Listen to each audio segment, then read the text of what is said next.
Che cosa ci vuole per aspirare ad una delle ambitissime fasce della manifestazione Miss Venice Beach? Grinta, entusiasmo, ma anche umiltà e realismo. La 12ª edizione della manifestazione itinerante lungo le principali spiagge venete dell'Adriatico è stata ancora una volta un successo di partecipazione che ha coronato il grande lavoro della straordinaria equipe diretta e coordinata da Elisa Bagordo, autentico motore organizzativo, impegnata in un lavoro che non le concede tregua durante tutto l'anno, perché quando il sole non splende più e non fa caldo, quest'anno davvero sostenutissimo, Elisa è impegnata nella ricerca di volti nuovi e assieme al suo staff a creare sempre ulteriori motivi di interesse per un progetto il cui format ha sempre riscosso un altissimo gradimento da parte di tutte le concorrenti, dove chi non arriva a vestire una delle diverse fasce non viene dimenticata, avendo comunque vissuto un'esperienza formativa che non si limita alla educazione da modella, ma amplia lo spettro di conoscenza delle giovani partecipanti per acquisire quel bagaglio di esperienze non utili ma necessarie ad affrontare un mondo spesso e volentieri ben lontano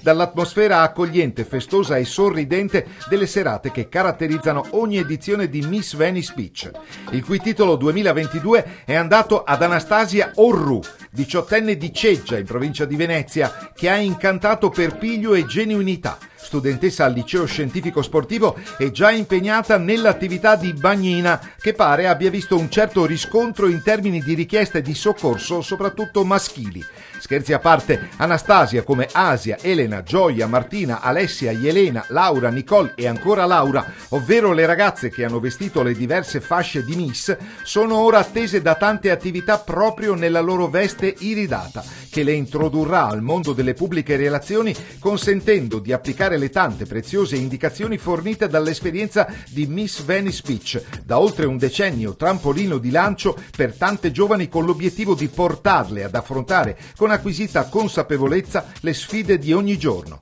Un'esperienza, quella di Miss Venice Beach, che è soprattutto un grande veicolo di promozione del territorio e di tutte le sue eccellenze, al punto che c'è chi avrebbe addirittura pensato ad una manifestazione gemella trasferita dalla riva del mare alla cima delle montagne per promuovere le meraviglie d'altitudine. È l'ulteriore prova della validità di un progetto che non promuove soltanto bellezza e fascino, ma anche capacità di reggersi sulle proprie gambe, e che siano da mannequin o da ragazza della porta accanto poco conta. L'importante è che siano solide.